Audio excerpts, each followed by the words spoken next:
Well, the window's about to close in the race to replace Justin Trudeau, as Liberals have until tomorrow to declare their intention to run. These are the main contenders: former central banker Mark Carney, former Deputy Prime Minister and Finance Minister Freeland, and Government House Leader Karina Gould, who's temporarily left that post. Also in the race, Liberal MPs Chandra Arya and Jaime Batiste, and former Liberal MPs Frank Baylis and Ruby Dalla. Dalla, who served as a Brampton MP from 2004 to 2011, just announced her bid today. Now, a number of cabinet ministers and caucus members have publicly put their support behind one of the main contenders. Housing Minister Nathaniel Erskine-Smith said today he's still surveying the field.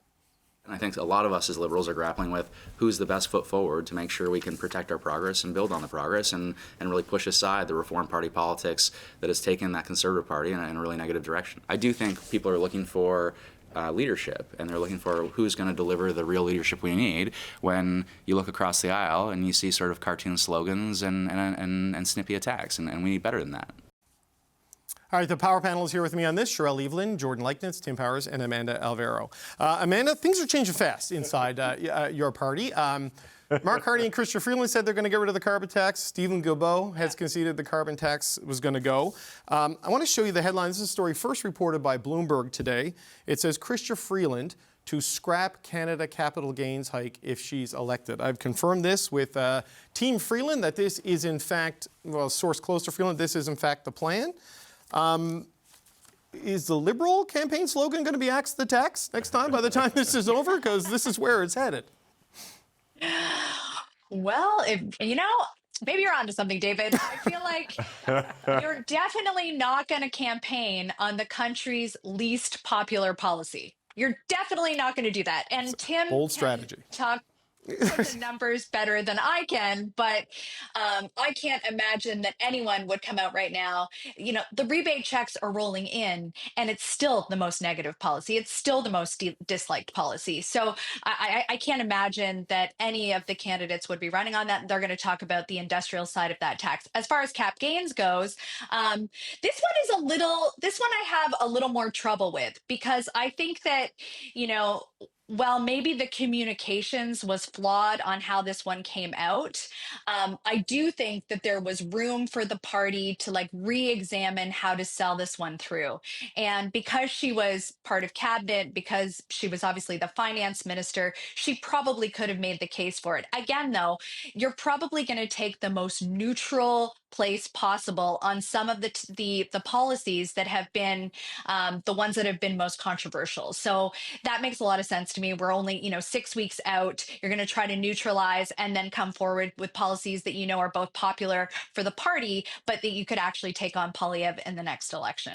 Sherelle, though, I'm old enough to remember the budget where this came in. It was called Fairness for Every Generation. That's right. And the argument was that $1 of employment income should be taxed the same as $1 of investment income, and that's why this change is being made. What Freeland's campaign is saying now is that with Donald Trump's election and Republican control of the Senate and the House of Representatives, the economic reality has changed dramatically. The new administration is pursuing an openly nationalistic economic policy, which includes extreme tax cuts and deregulation in an effort to suck in global capital. So that explains the backtrack. But we knew budget day last year this was all a possibility. So what do we make of this move by the now former finance minister and deputy prime minister? Well, there's a couple things that Amanda had just said, but I think are kind of evergreen. One is about poor miscommunication, or actually really good miscommunication out of the Liberal Party. It's been something that has been a problem, and I think for Freeland specifically and the Liberal Party generally, in terms of communicating the party's policies, whether it's on the capital gains, whether it's on the carbon pricing. You had Stephen Guilbeault talking about, the fact that carbon pricing is so unpopular now is because the Conservatives manipulated the issue. And I'm like, you also didn't help yourselves very much in terms of talking about it.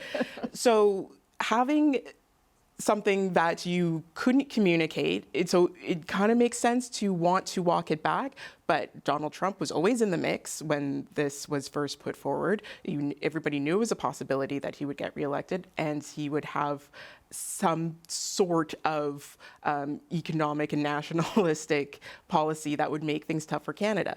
What the presumed frontrunners, Mark Carney and Freeland, in the Liberal leadership race represent is a very centrist, very specific pull that I don't think is going to appeal to people who are thinking about, okay, but what does this mean for me? And that was the other thing I wanted to also pick up on what Amanda said, neutrality. They're being very neutral. And I don't know if, obviously, yes, right now, people maybe are thinking politically, we have to be as close to the center as possible to get any sort of electoral win. But the people who want change, people who are looking at, well, can I buy a house? Can I do this? Is there equity? Is there fairness? They're not going to see, oh, well, let's back off from the people making the most money as the right way to energize and, draw back those people who might be fleeing from the party. Jordan, there is a couple of, some important bits of context. Like they did say this was about fairness or regeneration. People who are doing well should contribute more so they can make the investments that Canada needs. That was the argument on Budget Day, about $20 billion over 5 years.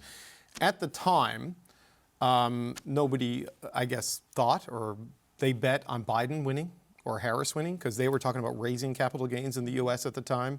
Trump is obviously going to cut it. So that has materially changed, but they were warned about a lot of this at Budget Day. So absolutely, a lot of policies shifting in this government now that they're in this situation. Well, and look, I mean, I think we have to remember the reason that they brought this in the first place. It's not because they all of a sudden saw a gap in their revenue they need to fill.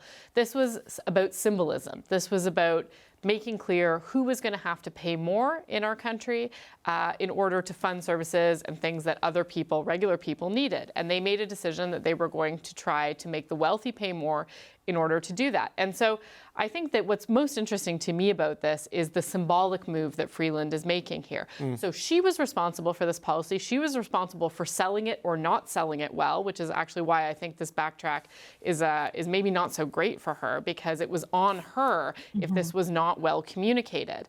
But look, at the end of the day, I think that the argument that she's making here, certainly as a New Democrat, I feel great about it because she has now opened up a ton of space to the left of the Liberals to say that we do need to make, and again, like to be very clear that with this tax change, it's really impacting just the top fraction of the 1%, right? Overwhelmingly. No, it and is not. so this is something that is going to open up space for the NDP to walk into. And I think that it's an interesting choice to make because, as Sherelle was saying, this is part of a pull that we're seeing both from Freeland and from Carney to move the Liberals back towards the center. But I have to say, if you look globally, centrist parties are not doing really well right now. This is a difficult place to be in the current global environment. Voters are not necessarily looking for that type of stable centrist politics right now. So it's going to be an interesting circle for the Liberals to square. Okay, I don't want to relitigate the finer points of who this is applied to and how, because let Jordan get a point in but there. because the reality is, the finance minister who introduced this, but then never got the legislation through Parliament, so it's not actually law, though it's still being applied by the enforced. CRA. CRA. She is now promising to kill it. Should she win? So is the leader of the opposition, and we'll see what Mark Carney says. Yeah. It's a really interesting political move to run yourself over with a bus. It requires some incredible dexterity, and apparently, Chrystia Freeland has done that. Like, she's playing into the narrative that Poilievre has now cast, which is a predictable narrative, which she should know, which is the Liberals are just interested in power. So cutting off the carbon tax, I think they have some room to do that. Right. Cutting off this with the vigor and passion at which she was selling it just shows, yeah, I'll do anything to hold on to power. Now, she's not the first politician to do that, nor the last, but the point is she's stepping right into the crosshairs of the leader of the opposition's argument. His other argument, of course, is they don't tell the truth. So now what are you supposed to believe when Chrystia Freeland says it? I think it speaks to a real good policy development process, David, and it's this one. Put your finger in the wind. And note CBC, it's this finger, not another finger, in the wind. Oh, I can get this. I can get Blur that. his hand anyway. Yeah. Okay, but like, I was reminded of this when I was interviewing Stephen Guilbeault earlier in the show. A viewer sent me, I hope you remember this. And it's a letter that him and Jonathan Wilkinson wrote to Jagmeet Singh, Amanda, when he said they were going to move off consumer carbon pricing. It was kind of lectury. And if you go back to the opposition to capital gains, the response was kind of lectury. And when you frame your policies in moral terms, it really makes it hard to backtrack from them because you're almost implying the opposition to it lacks character, commitment, and morality. and here they are. Things that we really used to care about in politics, and now we care about memes. So, listen, I think a couple of things. One is that where the Liberals lost support, it wasn't to the NDP, it was to the Conservatives. Yep. They're not speaking to the NDP crowd. They're speaking to those Liberals that have moved to the Conservatives. And what are the policies that have most infuriated those Liberals? That's who they're talking to. Obviously, it's easier for Carney to make these arguments because he can take that outsider position. I wasn't at the cabinet table. I didn't bring this policy to fruition. But think about it from this perspective, which could work really well for the Liberals. This is their opportunity to rewrite the narrative. All of the argument that Poilievre has made, all of his slogans, all of his acts the tax, if those things don't exist, they have to reframe their argument against the Liberals. Now, is it more challenging to do that with Chrystia Freeland, who sat at that cabinet table? Yes, that's an easier argument to make. It's more challenging for her. It's less challenging for Carney, but it does give them a chance to kind of rewrite what they want to put on the table. And now they've had especially the last 12, 18, 24 months to see how unpopular these things have become, their inability to sell it through. And it's like taking a blank slate and writing in the policies that they know could be more popular, or the policies that could invite those Liberals that have moved further right back to the center. And I do think that that's a strategy that could work. So look, Sherelle, all the polling would show that there is a chunk of the electorate out there that is with the Conservatives. A lot of it is they want Trudeau gone and they're kind of fed up with him, and they could become free agents again with this departure. We have not seen that in the public polls yet. Partly probably because the Prime Minister's not gone yet. He's still there. He's still in the office. But can Freeland credibly tack to the center? I mean, Carney, there's a pretty significant body of work to suggest he's kind of a centrist, right? There's not a lot of pinko central bankers out there. Certainly not in the UK and Canada. But can she credibly do this, I wonder, because she was the face of it all. Yeah, well, I mean, the question is, can Freeland credibly tack to the center? I don't think she has very far to go. She's already pretty well. I wouldn't call her, a radical leftist by any means. Certainly not. Certainly not. Something that she did and she signaled in her resignation letter or tried to frame, is this idea that, she disagreed, that there were a lot of disagreements between her finance department and Justin Trudeau's prime minister's office, and to basically saying that she was pushing for certain things or trying to do certain things that were being overruled. And that is, I think, an area, if she was going to dig into this, is an area where she could potentially say, yes, I brought this in. Yes, I was the face of this. Yes, I was the finance minister. But but we had our disagreements, and this was one of them behind the scenes. But as a member of cabinet, I followed my marching orders. How that plays with people who would then easily counter that with, well, why didn't you leave earlier? That's a different story. But she has already sprinkled in the seeds of there wasn't always alignment between me and Justin Trudeau. Yeah, the explanation, Jordan, that we're getting is not.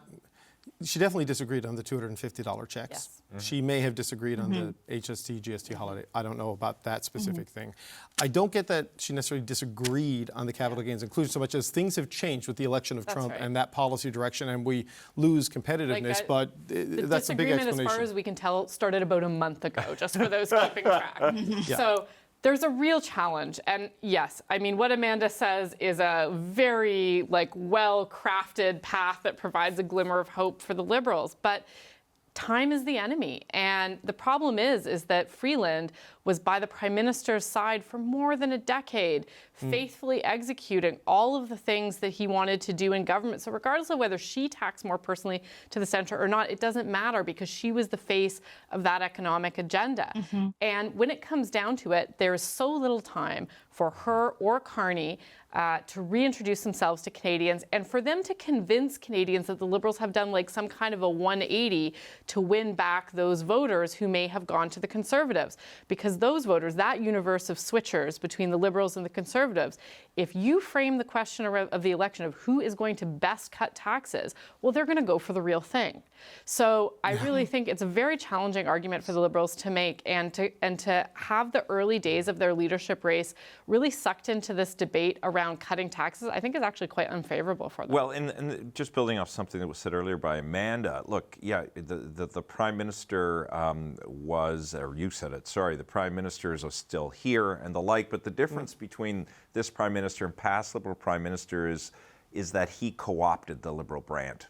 And so whether it's Justin Trudeau or leader X, Y, or Z, right now that Liberal brand doesn't have the distance that it had from previous leaders. So in different times, you may not have liked the leader, but the power of the Liberal brand elevated you. That isn't the case right now. It's going to take time, more than 4 months, in fact, more than 4 weeks to have that separation occur. So that is a bigger challenge than what Chrystia Freeland believes now on capital gains or not, or what Mark Carney proposes to do on free trade. Moving that brand away from Justin Trudeau is going to require an exorcism of significant order. Well, it goes back to, and I'm going to give myself the last word. It goes to the point I was making about about defining things in moralistic terms. Back in the Chrétien Martin days, and it was a centrist party, policies were, this is what we think is the right thing for the moment, this is what the country wants, this is what the people say. It wasn't about virtue.